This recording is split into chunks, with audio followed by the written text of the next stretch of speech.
For us, it was really a journey. We didn't wake up one day and say, let's do AI. We started our journey in 2019, a year after I took over as CIO, and I put together a roadmap for digital transformation.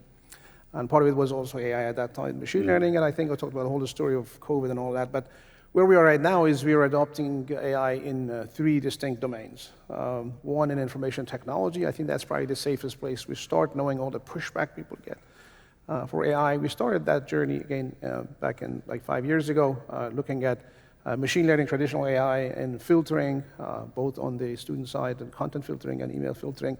We moved right now to really AI in our server, as in our LAN infrastructure, and we're doing agentic AI next. We're talking to Microsoft about that to really do some of the work we do on the SIM side. I put a SIM solution together a couple of years ago during COVID.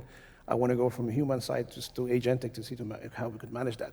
The second domain we're working on is in the business operations. That's where we're already implementing AI.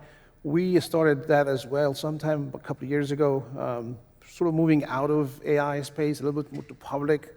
And the project there we started was the camera system. We have an old surveillance system of about 2,600 cameras, and lots of places with no coverage. With the funds we received from the ESSER and ARP, I put together a plan to replace all of those and implement 7,500 cameras, all AI-based. And I got a lot of pushback in the beginning. People showed up in the board meetings and complained how intrusive AI was and we shouldn't be doing it. But I told them, look, you have a system that's 15, 20 years old. You don't want to replace it with another old system because it's going to last you 15 years. So we pushed it. We just finished that project. The cameras are all live right now in the schools, and now they're seeing the benefit of that. But the most important domain really is on the teaching and learning side. That's where we have most of our customers. You know, we've got 40,000 students and teachers and all of that.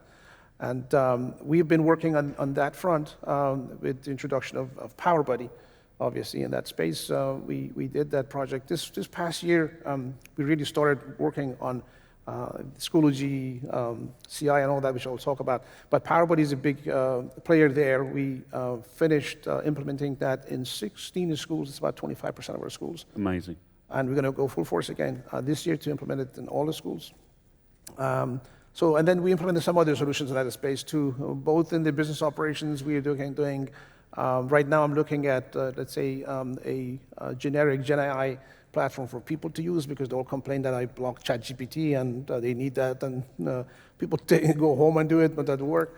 So we're looking at, again, Microsoft Copilot there. My team is using that version AI.